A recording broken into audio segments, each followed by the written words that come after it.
नमस्कार दोस्तों, मैं अमित तिवारी आप सबका एक बार फिर से स्वागत करता हूँ अपने यूट्यूब चैनल में। दोस्तों, हम इतिहास की बात कर रहे हैं, छत्तीसगढ़ का इतिहास देख रहे हैं, जिसकी एक वीडियो पहले ही आ चुकी है। आशा करता हूँ आपने वो वीडियो देख ली होगी और आपको वीडियो पसंद आई होगी, आपको वो वीडियो समझ में आई होगी। आज के वीडियो में हम उसी के आगे चर्चा करने वाले हैं। हमने प्राग ऐतिहासिक काल का विभाजन करके देखा था 4 भागों में, उसमें हमने पूर्व पाषाण काल की चर्चा पहले वीडियो में कर ली। आज के वीडियो में हम बात करने वाले हैं मध्य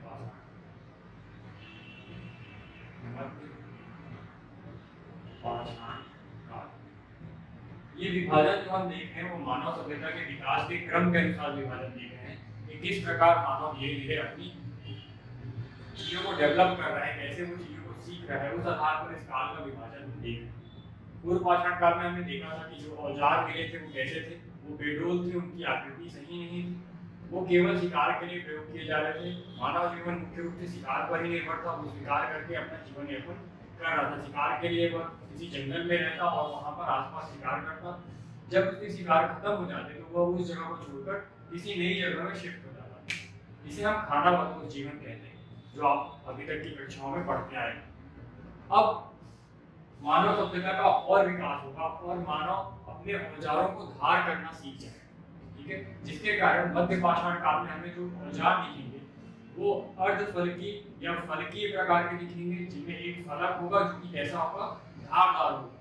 तो फलकीय जो औजार दिखेंगे वो यहाँ पर आपको देखने को मिलेंगे। औजारों का जो आकार है वो छोटा हो जाएगा, इसलिए इस एज को हम एक और नाम से जानेंगे, जिसे हम माइक्रोलिथिक एज के नाम से जानते हैं। जैसे कि हमने देखा था पूर्व पाषाण काल को हम पेलियोलिथिक एज कह रहे थे, उसी प्रकार जो मध्य पाषाण काल है इसे हम क्या कहेंगे, मेसोलिथिक या फिर माइक्रोलिथिक एज के नाम से हम जानेंगे।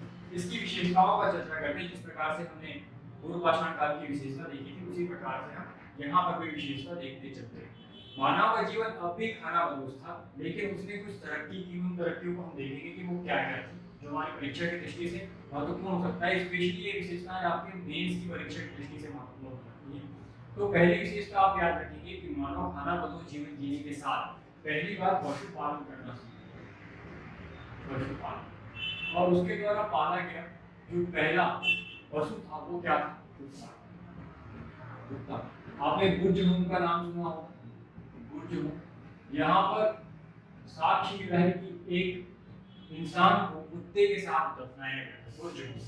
कुत्ते के साथ मानव को दफनाने के साक्ष्य मिले बुर्जमुंग, ये आप याद रखेंगे। इसके आधार पर बताया गया कि पहला जो पालतू पशु था वो क्या था, कुत्ता था। और पहली बार मध्य पाषाण काल में मानव ने पशुपालन सीख लिया। इसके अलावा जो दूसरी महत्वपूर्ण विशेषता है वो है शवाधान। शवाधान मतलब शवों को दफनाने या जलाने की प्रक्रिया पहली बार मानव ने कब आरंभ की, तो मध्य पाषाण काल में आरंभ। इसके जो साक्ष्य देखते हैं वो देखते हैं आदमगढ़। आदमगढ़ ये कहाँ पर है, ये मध्य प्रदेश में। और बाबुल, बाबुल ये कहाँ पर है, बाबुल ये राजस्थान। इन दोनों जगह से हमें शवाधान के साक्ष्य मिलते हैं, जो कि कब के हैं, मध्य पाषाण कालीन। इसके अलावा और एक महत्वपूर्ण विशेषता हम देखते हैं, ये दो तो आपको याद ही रखना है कि पशुपालन और शवाधान। अब जो यहाँ पे औजार पाए जा रहे हैं उनका आकार कैसा होगा, छोटा हो जाएगा। औजार कैसे होंगे, छोटे। औजारों का आकार छोटा, इसलिए इसे क्या कहा जाएगा, माइक्रोलिथिक। माइक्रोलिथिक काल या एज, माइक्रोलिथिक एज के नाम से इसे हम जानेंगे। पशुपालन आपको याद रखना है, ये याद रखना है। अब चूंकि शवाधान हो रहे थे तो मानव की हड्डियां मिल रही थी और इन्हीं हड्डियों से पहली बार तीर कमान बनाया। तीर कमान, इसका प्रयोग हमें कब देखने को मिलता है, मध्य पाषाण काल में मिलता है। ये किससे बना था, ये हड्डियों से बना। हड्डियों का बना क्या रहता है, तीर कमान हमें देखने को मिलता है। तो ये महत्वपूर्ण विशेषता है आपके मध्य पाषाण काल की। पशुपालन का विकास पहली बार आपको मध्य पाषाण काल में देखने को मिलेगा। शवाधान आपको पहली बार कब देखने को मिलेगा, मध्य पाषाण में देखने को मिलेगा। औजारों का आकार कैसा हो जाएगा, छोटा हो जाएगा, इसलिए यहाँ पर माइक्रोलिथिक एज कहा जा रहा है। ये औजार मुख्य रूप से फलकी और अर्धचंद्राकार प्रकार के। अर्धचंद्राकार, इनका आकार कैसा था, अर्धचंद्राकार, जैसे आज की कुल्हाड़ी होती है बिल्कुल इसी प्रकार से, लेकिन इसमें वेट नहीं होता था। जो उसके पीछे का हत्था होता है वो इस समय नहीं होता था, बल्कि इसको हाथ से प्रयोग करके ही चलाया जाता था। तो कुल्हाड़ियाँ जो दिखेंगी वो आपको यहाँ पर देखने को मिलेंगी। मध्य पाषाणकालीन प्रमुख स्थलों के बारे में बात करते हैं जो कि छत्तीसगढ़ से प्राप्त हुए। तो आपको पहला स्थल याद रखना है कबरा पहाड़। कबरा पहाड़ जो स्थल है आपके छत्तीसगढ़ के रायगढ़ जिले में, रायगढ़ जिले में स्थित है। इसकी खोज 1910 में एंडरसन के द्वारा ही की गई। हमने एक और देखा था 1910 में हमने सिंघन को भी खोजा है, उसकी भी खोज किसने की थी? एंडरसन ने की थी। तो उसी प्रकार से आपको याद रखना है कि कबरा पहाड़ की खोज भी किसने की? एंडरसन ने की।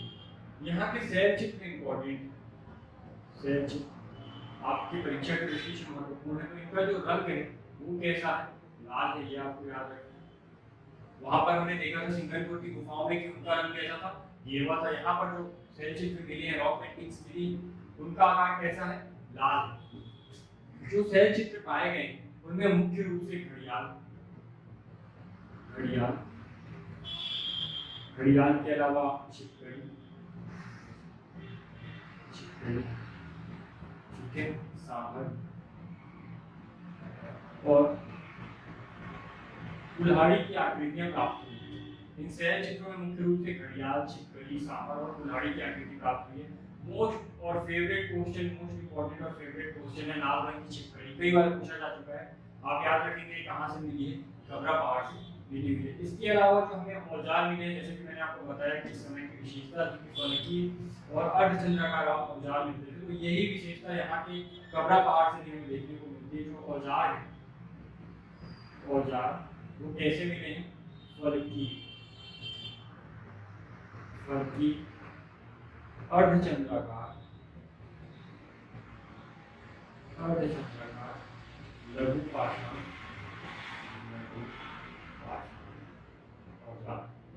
ये आपको कहाँ से देखने को मिलेगा? कबरा पहाड़। जो इस युग की विशेषता है, तो ये विशेषता आपको याद रखनी है। 1910 में एंडरसन ने इसे खोजा। जो शैल चित्र मिले वो लाल रंग के हैं। यहाँ से घड़ियाल, छिपकली, सांभर और कुल्हाड़ी की आकृतियां मिली हैं शैल चित्रों में। इसके अलावा जो औजार मिले हैं वो फलकी प्रकार के हैं, अर्धचंद्राकार लघु पाषाण है, ठीक है, हाफ मून शेप लघु पाषाण औजार यहाँ से हमें देखने को मिलते हैं। तो ये जो स्थल है ये रायगढ़ में खोजा गया है। इसके अलावा आपको बस्तर के कुछ स्थान याद रखने हैं जो कि मध्य पाषाण काल से ही संबंध रखते हैं। तो मध्य पाषाण कालीन स्थल बस्तर में जो मिले हैं उनके नाम कालीपुर, खड़गघाट,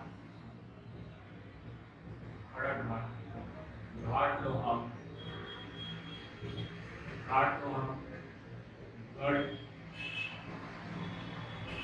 गढ़चंदीला, गढ़ घोघरा, गढ़चंदीला, गढ़ घोघरा, भातेवाड़ा, राजपुर, ये आपके जो महत्वपूर्ण स्थल है कहाँ पर स्थित है? हमारे बस्तर जिले में स्थित है और इनका संबंध भी मध्य पाषाण काल से बताया गया है। तो ये आपका मध्य पाषाण काल से यदि आपको मेंस में लिखने को आया तो आप इसकी क्वालिटीज भी बता सकते हैं कि इस युग की विशेषता क्या थी। उसके बाद आप स्थलों का वर्णन कर सकते हैं कि कबरा पहाड़ जो है रायगढ़ जिले में स्थित है, 1910 में खोजा गया था, एंडरसन के द्वारा खोजा गया था। यहाँ से जो शैल चित्र प्राप्त हुए वो लाल रंग के हैं।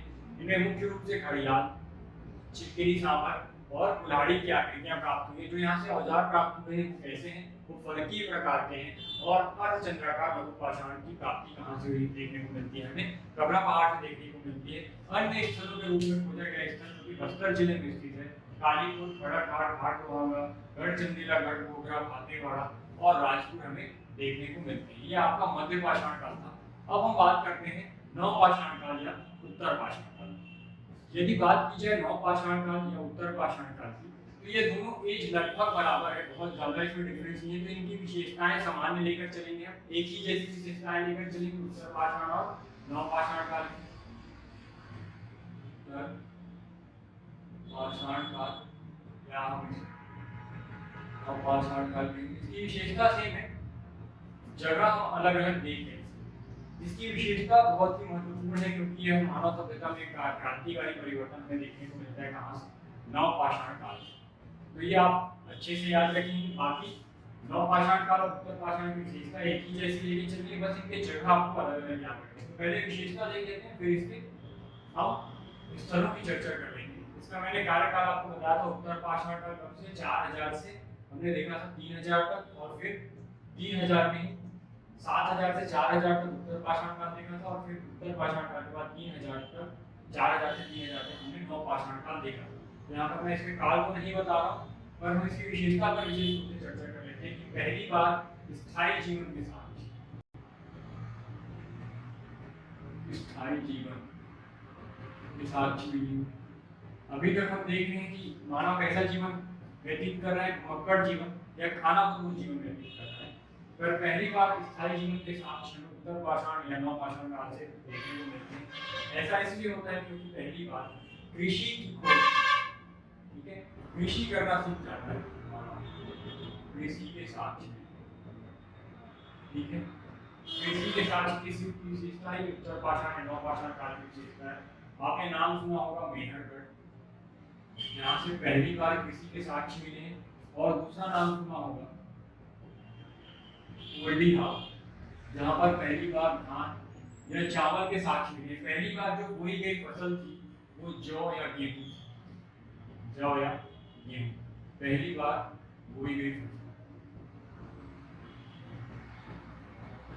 ये आपको याद रखना है कि पहली बार बोई गई फसल क्या थी, जौ या गेहूं थी। धान के भी साक्ष्य मिले हैं, चावल के साक्ष्य मिले, ओल्डी हवा से मिले। मेहरगढ़ पहला ऐसा स्थान है जहाँ से हमें कृषि के साक्ष्य देखने को मिलते हैं। पशुपालन मध्य पाषाण काल में ही सीख लिए। नव पाषाण काल की विशेषता रही कि यहाँ पर पहिए का विस्तार, पहिए का आविष्कार में देखने को मिलता है। कहाँ पर? नव पाषाण काल में। पहली बार क्योंकि स्थायी जीवन व्यतीत कर रहे हैं तो मानव किस प्रकार से रहेगा, समुदाय में रहना शुरू करेगा। समुदाय बनाकर रहना प्रारंभ करेगा, समुदाय बनाकर रहना प्रारंभ करेगा। समुदाय बनाएगा तो समुदाय के लिए परिवार जरूरी होगा, तो परिवार के लिए रहने की जगह चाहिए। तो पहली बार मिट्टी और सरकंडों का प्रयोग, मतलब घास, ठीक है, एक प्रकार की घास होती है सरकंडा, जो कि दिखने में झाड़ी की तरह होती है पर काफी हल्की होती है। इसका प्रयोग करके ये घर बनाए, ठीक है। घर पहली बार हमको कहाँ पर देखने को मिलता है, नव पाषाण काल या उत्तर पाषाण काल में। तो घर बनाना सीख गया, खेती करना सीख गया। इसके अलावा भोजन को पकाना सीख गया, भोजन पकाना भी वह नव पाषाण काल में सीख जाता है, जिससे उसके जीवन में स्थायित्व आ जाता है और वह स्थायी जीवन व्यतीत करने लगता है। यह विशेषता है उत्तर पाषाण काल या नव पाषाण काल की। अब हम बात करेंगे उत्तर पाषाण कालीन स्थिति के बारे में। पाषाण कालीन स्थिति, क्योंकि छत्तीसगढ़ में काफी ऐसी पहला स्थल आपको याद रखना है धनपुर, जो कि वर्तमान में गौरेला मारवाड़ी इस जिले में स्थित है। गौरेला पेंड्रा मारवाड़ी में स्थित है। यहाँ पर मानव आकृतियों के शैलचित्र प्राप्त हुए। मानव आकृति कहाँ से मिला है आपको? धनपुर, जो कि कहाँ पर है? गौरेला पेंड्रा मारवाड़ी में स्थित है। दूसरी जगह आपको याद रखनी है महानदी घाटी। महानदी घाटी, महानदी घाटी का जो क्षेत्र है वो कौन सी जिले में स्थित है? तो ये अभी रायगढ़ में। तीसरी जगह आपको जो महत्वपूर्ण याद रखनी है वो है गोंडकिला। गोंडकिला, और ये जो स्थल है वो कहाँ पर स्थित है? राजनांदगांव, राजनांदगांव में स्थित है। यहाँ से कराघाट, कराघाट हथौड़ा मिला है, एमा मिला है चौपर से हथौड़ा। इस प्रकार कराघात, जिस प्रकार से आप आज के चाकू देखते होंगे जिसके ऊपर नोक निकली रहती है, उसी प्रकार से हथौड़ा देखने को मिलता है हमें कराघात। ये कहाँ से मिला है? गोंडकिला, जो कि कहाँ पर स्थित है? राजनांदगांव में स्थित है। गोंडकिला एक स्थल है, पुरातात्विक साक्ष्य यहाँ से मिले हैं जहाँ से कराघात हथौड़ा हमें देखने को मिलता है, जो कि उत्तर पाषाण कालीन स्थल है। यह तीन स्थल आपको याद रखने हैं मुख्य रूप से उत्तर पाषाण काल के अंतर्गत। पहला है धनपुर, जो कि गौरेला पेंड्रा मारवाड़ी में, यहाँ पर मानव आकृतियों की शैलचित्र मिले। महानदी घाटी ये रायगढ़ में स्थित है। गोंडकिला राजनांदगांव में स्थित है, जहाँ पर कराघात हथौड़े के साक्ष्य मिले या फिर चॉपर सेट हैमर के साक्ष्य आपको देखने को मिलते हैं। ये उत्तर पाषाण काल है। इसके बाद हम बात कर लेते हैं नवपाषाण कालीन स्थल। नवपाषाणकालीन स्थल की यदि बात की जाए तो आपको एक महत्वपूर्ण स्थल याद रखना है, चितवा डोंगरी। चितवा डोंगरी, ठीक है। चितवा डोंगरी, इसका आंसर पहले जो जिला लिया गया है वो है राजनांदगांव। राजनांदगांव ये व्यापक के द्वारा उत्तर दिया जा चुका है, लेकिन ये वर्तमान में बालोद जिले में स्थित है। आपको याद रहेगा चितवा डोंगरी। यदि आपको राजनांदगांव मिलता है ऑप्शन में तो आप राजनांदगांव लगाएंगे, राजनांदगांव नहीं मिलता है तो आप बालोद आंसर दे सकते हैं, चितवा डोंगरी। वर्तमान में ये चितवा डोंगरी कहाँ पर है, बालोद में है, और इसका आंसर राजनांदगांव दिया जा चुका है। मैं ये रिपीट कर रहा हूँ। इसकी जो खोज है वो भगवान दास और रामेंद्र नाथ मिश्र के द्वारा की। ये जो जगह खोजी गई है वो किसके द्वारा खोजी गई है, भगवान दास बघेल और रामेंद्र नाथ मिश्र के द्वारा खोजा गया स्थल है। इसकी विशेषताएं महत्वपूर्ण है, याद रखिएगा। यहाँ से 27 शैल चित्र प्राप्त हुए, 27 शैल चित्र यहाँ से प्राप्त हुए हैं, जिनमें मुख्य रूप से आपको याद रखना है कि मानव आकृतियां, और ये मानव किसके सदृश हैं, किस प्रकार से दिख रहे हैं, तो चीनियों के जैसे दिख रहे हैं।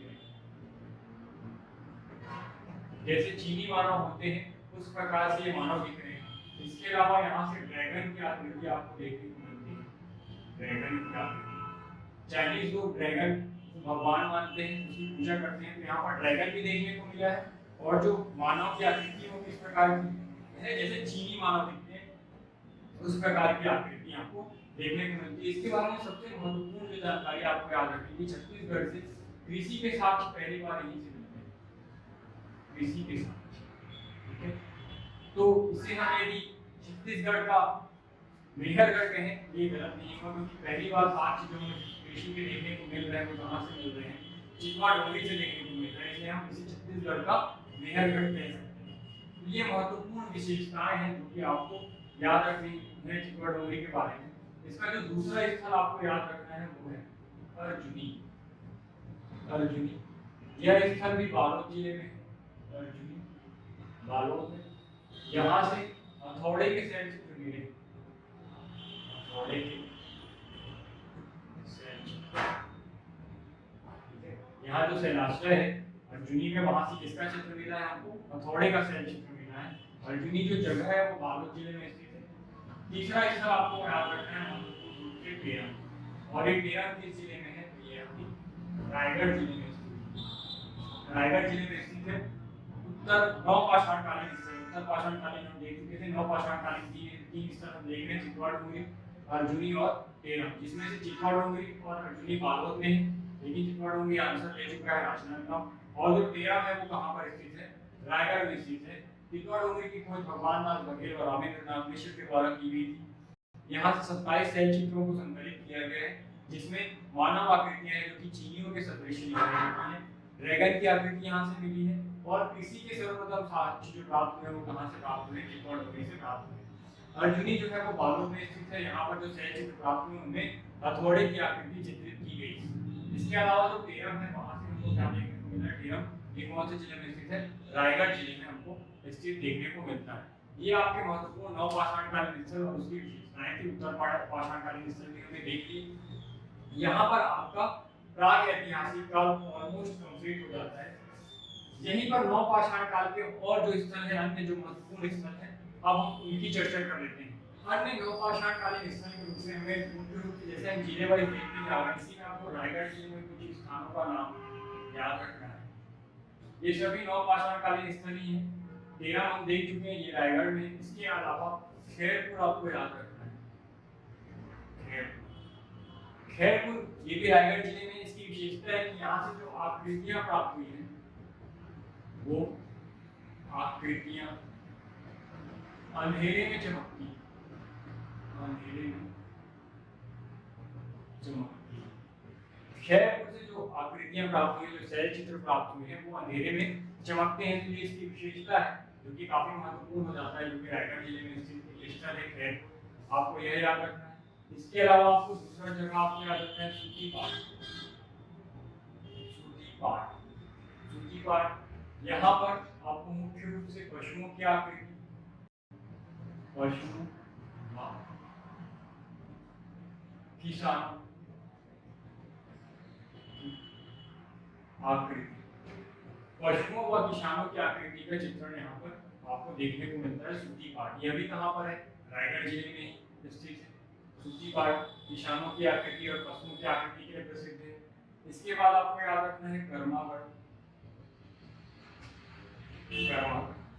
अब कर्मागढ़ के बारे में आपको ये याद रखना है कि जो यहाँ से शैल चित्र में प्राप्त हुई, उनमें मुख्य रूप से मानव आकृतियों का अभाव है। मानव आकृति, यहाँ पर मानव के चित्र आपको देखने को नहीं मिले कर्मागढ़, ठीक है। ये भी कहाँ पर है अपने को देखने को मिलता है? रायगढ़। लेकिन इनमें मानव आकृतियों का अभाव है, पहली विशेषता। दूसरी विशेषता, जो ये शैल चित्र मिला है उनकी संख्या लगभग 300 है।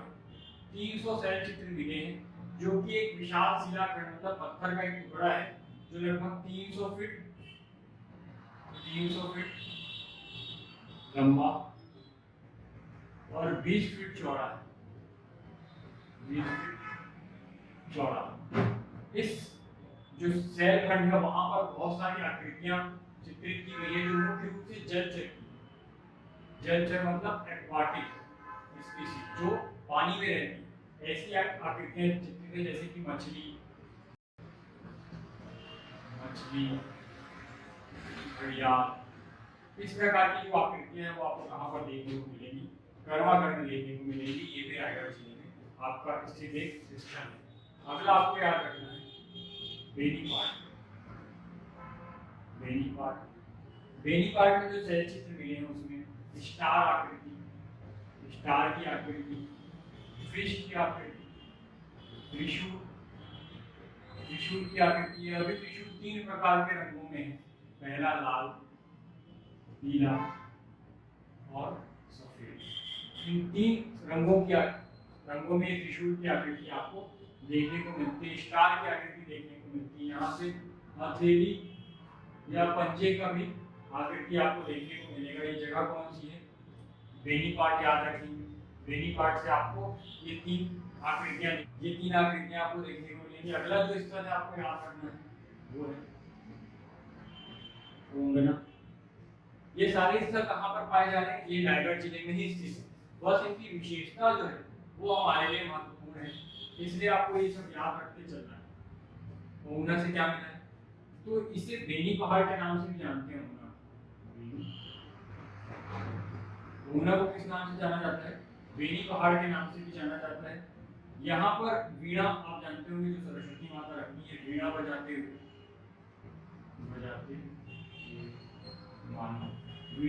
हुए मानो और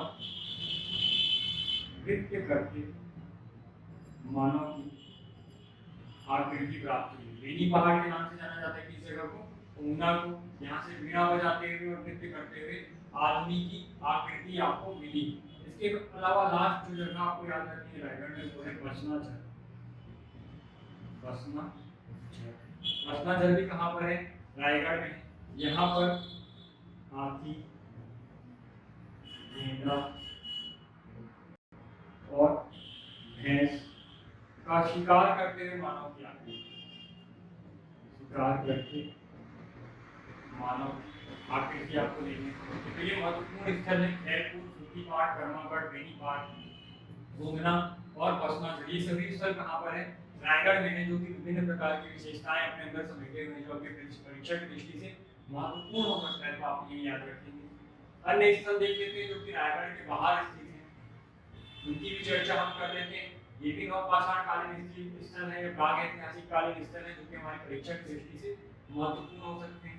जैसे आपको याद रखना है सारंगगढ़, सारंगगढ़ भिलाईगढ़ जो जिला है, यहाँ पर एक जगह होती हुई है गाताडी।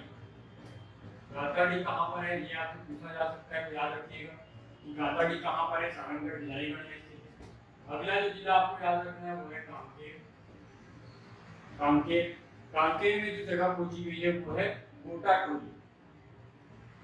गोटा टोली गोटा टोली आपके लिए महत्वपूर्ण हो सकता है क्योंकि यहाँ पर जो सह चित्र मिले हैं, जो कि आकृति मिली है वो एलियंस की आकृति में एलियंस आकृति। एलियंस के साथ सर्वप्रथम कहाँ से मिले हैं? गोटा टोली कांकेर। ये आपकी वेट की दृष्टि से भी महत्वपूर्ण है, मेंस की दृष्टि से भी महत्वपूर्ण है। ये स्थल आपका कांकेर में है, तो ये याद रखिएगा। इसके अलावा अन्य नाम हम देख लेते हैं। सुरपुरा, खैरखेड़ा, खैरखेड़ा उपपुरा और गाड़ा गौरी। गाड़ा गौरी, ये गाड़ा गौरी कहाँ पर है? कांकेर में। तो ये महत्वपूर्ण आपके स्थल थे जो कि नवपाषाण काल या प्रागैतिहासिक काल से संबंधित थे। अब हम चर्चा कर लेते हैं कुछ शैलाश्रयों और गुफाओं की। शैलाश्रय और गुफा में अंतर ये होता है कि गुफा जो है जनरली गहरी होती है और शैलाश्रय जो है वो पत्थर के खंड होते हैं जिनमें यदि छोटी सी भी जगह बनती है तो वहां पर मानव रहना शुरू कर देता है। वो गुफा गुफा के जैसे वो लंबी नहीं होती, ठीक है। गुफा की तरह वो काफी गहरी नहीं होगी बल्कि उथली होगी। तो ऐसी जगहों पर वो क्या कहेंगे? हम शैलाश्रय कहेंगे। तो हम दोनों को बांट कर देख लेते हैं कि शैलाश्रय कौन कौन से हैं और कौन कौन से यहाँ पर गुफाएं हमें प्राप्त हुई है छत्तीसगढ़ के हिसाब से। पहले हम महत्वपूर्ण गुफा देख लेते हैं कि कौन कौन सी गुफाएं प्राप्त हुई हैं। गुफाएं तो हमने देखा था रायगढ़ जिले में। रायगढ़ में कौन कौन सी गुफा देख चुके थे? सिंघनपुर देख चुके थे, जो कि कौन सी गुफा है? ये पूर्व पाषाण कालीन है। दूसरी गुफा हम देखें कबरा पहाड़। कबरा पहाड़ याद रखिएगा, सिंघनपुर सबसे प्राचीनतम गुफा है छत्तीसगढ़ और कबरा पहाड़ दूसरी प्राचीनतम गुफा है कबरा पहाड़। और जो तीसरी आपको गुफा याद रखनी है रायगढ़ में वो है बोतलदा। बोतलदा बोतलदा नवपाषाणकालीन गुफा है। यहाँ से भी आपको ढोल बजाते हुए मानव, घुड़सवारी करते हुए मानव या तलवारबाजी करते हुए मानव की आकृति आपको वहां पर देखने को मिलती है। बोतलदा में ही देखने को मिलती है। इसकी एक विशेषता और याद रखेंगे कि यह सबसे लंबी गुफा है। सबसे लंबी, सबसे लंबी, सबसे गहरी नहीं बोल रहा हूँ ना। सबसे गहरी गुफा कुटुमसर की गुफा है, सबसे लंबी गुफा बोतलदा की गुफा है और सिंघनपुर सबसे प्राचीनतम गुफा है छत्तीसगढ़ में खोजी गई। यहाँ पर की विशेषता क्या बताई मैंने कि तलवार चलाते हुए, घुड़सवारी करते हुए, नृत्य करते हुए, ढोलक बजाते हुए मानव की आकृतियां आपको बोतलदा की गुफा से देखने को मिलती है, जो कि नवपाषाण काल या फिर उत्तर पाषाण काल से संबंधित गुफा है। तो ये सारी गुफाएं कहाँ पर आपको देखने को मिल रही है? रायगढ़ में देखने को मिल रही है। अन्य गुफाओं की बात की जाए तो हम देख लेते हैं सरगुजा। सरगुजा सरगुजा में आपको याद है सीता बेंगरा, सीता बेंगरा, लक्ष्मण बेंगरा, लक्ष्मण बेंगरा, सीता बेंगरा, लक्ष्मण बेंगरा, ये सभी कहाँ पर है? आपका रामगढ़ की पहाड़ी में स्थित गुफा है। इसके अलावा हम देख सकते हैं सूरजपुर। सूरजपुर में याद रखिएगा बिलवार। यहाँ पर आप एक और याद रख सकते हैं दरबार गुफा। दरबार, ये बिलद्वार, बिलद्वार गुफा कहाँ पर है? सूरजपुर में। शक्ति में याद रख सकते हैं शक्ति, शक्ति में है आपका रैनखोर, रैनखोर गुफा। इसके अलावा बस्तर महत्वपूर्ण स्थल है जहाँ पर हमको देखने को मिलता है कुटुमसर, कुटुमसर गुफा या कैलाश गुफा। ये सारी आपकी महत्वपूर्ण गुफाएं जो कि छत्तीसगढ़ में खोजी गई हैं और आपकी परीक्षा की दृष्टि से महत्वपूर्ण हो सकती हैं। कुछ शैलाश्रयों की भी बात कर लेते हैं जो कि छत्तीसगढ़ में मिले हैं। शैलाश्रय, शैलाश्रय जिसमें कुछ तो हमने देख लिए, कुछ और नाम है जो कि आपकी परीक्षा की दृष्टि से महत्वपूर्ण हो सकते हैं। हो सकता है आपसे पूछा जाए कि कौन से जिले में स्थित है, तो आप याद रख लीजिएगा। सबसे पहले देख लेते हैं कोरबा जिले में। कोरबा जिला, यहाँ पर हम देखते हैं हाथीमारा, हाथीमारा, हरेकरा, हरेकरा, हाथीमारा, बरहा, बरहा झरिया, छाती बहार, ये सब कहाँ पर है? ये कोरबा जिले में। इसी प्रकार कांकेर में देख लेते हैं। कांकेर, कांकेर में आपको याद रखना है जोगड़ा देव,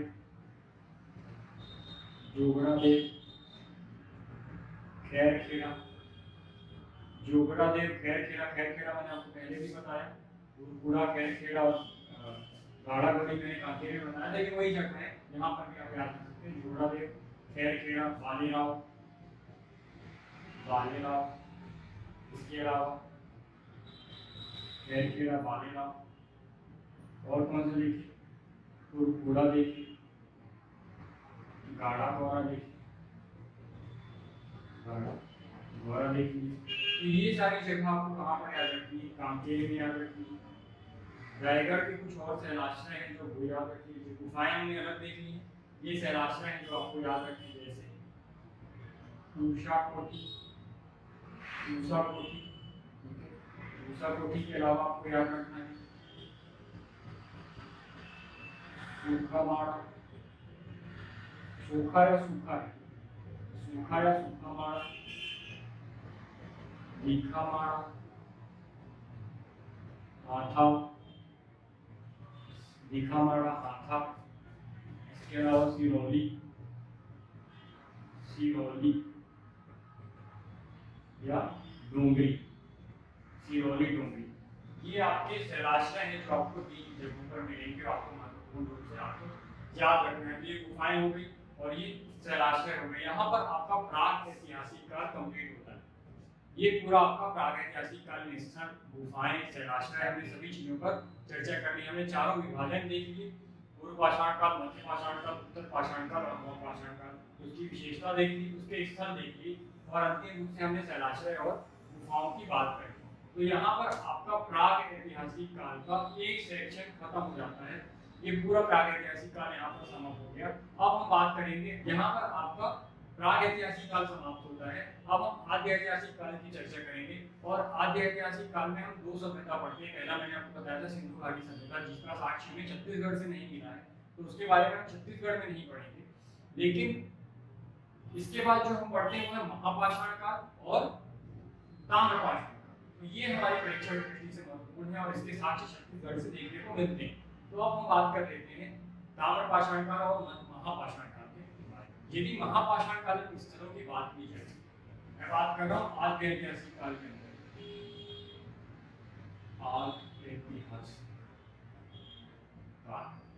आद्य ऐतिहासिक काल में सिंधु घाटी सभ्यता पढ़ते हैं, ये बताया था मैंने, जो जिसके साक्ष्य नहीं मिले हैं हमारे छत्तीसगढ़ से। और हम पढ़ रहे हैं महापाषाण काल, मेगालिथिक एज, महापाषाण काल। इसका महापाषाण काल नाम इसलिए पड़ा है क्योंकि जब शवदाहन हमने देखा मध्य पाषाण काल में चालू हो गया था, उस शवदाहन करने के लिए जब लाशों को दफनाया जाता था तो एक बड़े पत्थर से ढक दिया जाता था, या फिर उसके चारों ओर बड़े बड़े पत्थरों को गड़ा दिया जाता था, जिसके कारण इसका नाम क्या पड़ गया है? महापाषाण काल पड़ गया। ये आपको याद रखना है। महापाषाण काल क्यों कहा जा रहा है? क्योंकि जो शवों को दफनाने की प्रक्रिया है उसमें क्या किया जा रहा है, या तो शव के ऊपर एक बड़ा पत्थर रख दिया जा रहा है, या फिर उसे बड़े पत्थरों के घेर से घेर दिया जा रहा है। मतलब उसके चारों ओर कैसे पत्थर लगा दिए जा रहे हैं? बड़े बड़े पत्थर लगा दिए जा रहे हैं। इसलिए इस युग को क्या कहा जाता है? महापाषाण के नाम से हम जानते हैं। यदि छत्तीसगढ़ की बात किया जाए तो यहाँ से 500 महापाषाण स्मारक घेरे प्राप्त हुए। 500 महापाषाण घेरे, और ये घेरे कहाँ से गिरे हैं? ये बालोद जिले, बालोद जिले, जगह आपको याद रखनी है धनोरा, धनोरा से प्राप्त हुए। बालोद जिले के धनोरा से 500 स्मारक महापाषाण घेरे प्राप्त हुए हैं। ठीक है, ये बालोद जिले में स्थित है। धनोरा आपका स्थल का नाम है। ये आपके लिए महत्वपूर्ण है। इसकी खोज जो की थी वो एम.जी. दीक्षित जी के द्वारा की गई थी। लगभग 1956-57 की बात है। 1956-57 के बीच एन.जी. दीक्षित द्वारा ये खोजा गया था। इसमें 2 और नाम आपको देखने को मिलता है, प्रोफेसर कामले और रामेंद्रनाथ मिश्र का। रामेंद्रनाथ, इनका भी आप नाम देखिए, प्रोफेसर कामले और रामेंद्रनाथ मिश्र ने जो एन डी दीक्षित है इनकी सहायता की थी और 500 महापाषाण खड्गों की खोज की गई बालोद और धनौरा। बालोद के धनौरा एक ग्राम है, वहां पर की खोज की। इसके अलावा भी कुछ स्थल आपको याद रखने हैं जो कि बालोद में ही स्थित है, बालोद जिले में ही। इनका नाम आप याद रख सकते हैं, गरका भाटा, गरका भाटा, करही भदर, सूरत चिरचारी, सूरत चिरचारी, मुजगहन और पुलिया। ठीक है, गरका भाटा, करही भदर, सूरत चिरचारी, मुजगहन और पुलिया ये भी महापाषाण कालीन स्थल ही है। ये याद रखिएगा जो मुजगहन यहाँ से केरल प्रकार के महापाषाण घेरे मिले। केरल प्रकार मतलब जो पत्थर थे बड़े बड़े, इनको एक के ऊपर एक रखकर जमाया गया। यदि इस प्रकार से कोई पत्थर प्राप्त होता है तो उसे क्या कहा जाता है, केरल प्रकार का कहा जाता है। जैसे गरका भाटा, यहाँ से मेन हीर प्रकार के महापाषाण प्राप्त हुए। यदि शव बीच में रखा गया और इसके चारों ओर पत्थर लगा दिए इस प्रकार से, तो ये कैसे हैं, मेनहीर प्रकार के होंगे। वहीं केयर शव को रखा गया और इसके ऊपर ये पत्थर लगा दिए गए, तो ये क्या कहलाएगा, केयर प्रकार का। ऐसा पत्थर कहाँ से प्राप्त हुआ, मुजगहन से। और ये मेनहीर प्रकार कहाँ से प्राप्त हुआ, आपका गरका भाटा से। तो ये आपके महत्वपूर्ण महापाषाण कालीन स्थल हैं जो आपकी परीक्षा की दृष्टि से महत्वपूर्ण हो सकते हैं। अब हम बात कर लेते हैं ताम्रपाषाण काल। ताम्रपाषाण काल, ताम्रपाषाण काल नाम से स्पष्ट है, चैल्कोलिथिक एज के नाम से भी जाना जाता है इसे, क्योंकि तांबे की प्राप्ति हो रही। पहले सबसे पहली बार खोजी गई धातु कौन सी है, तांबा है। और ताम्रपाषाण, इससे बर्तन बनाए गए हैं तांबे और पाषाण से, तो इसलिए इसे क्या कहा जा रहा है, ताम्रपाषाण युग कहा जा रहा है। इसका जो महत्वपूर्ण साक्ष्य में देखने को मिलता है, हमारे मध्य प्रदेश बालाघाट के पास एक मुंगेरिया स्थल है, वहां से हमें देखने को मिलता है, लेकिन वो छत्तीसगढ़ की दृष्टि से इंपॉर्टेंट नहीं है। छत्तीसगढ़ में हमें याद रखना है गढ़धनोरा। गढ़धनोरा ये कहां पर है, ये है आपका कोंडागांव। ये है आपका ताम्रपाषाण कालीन स्थल, जहां से ताम्रपाषाण कालीन हमें साक्ष्य देखने को मिलते हैं। इसके अलावा ये जो आप जगह देखिए, ये यहाँ पर भी आप देख सकते हैं, जैसे गरका भाटा, गरका भाटा, करही भदर, सूरत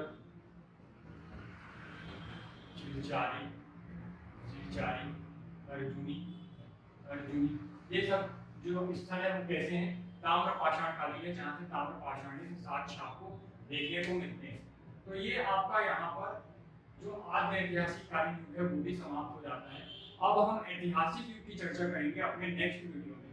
यदि आज का ये लेक्चर आपको पसंद आया हो, आपको हेल्प हुई हो आपकी पढ़ाई में, तो इसको लाइक शेयर और सब्सक्राइब करना ना भूलें। आज के लिए इतना ही, धन्यवाद।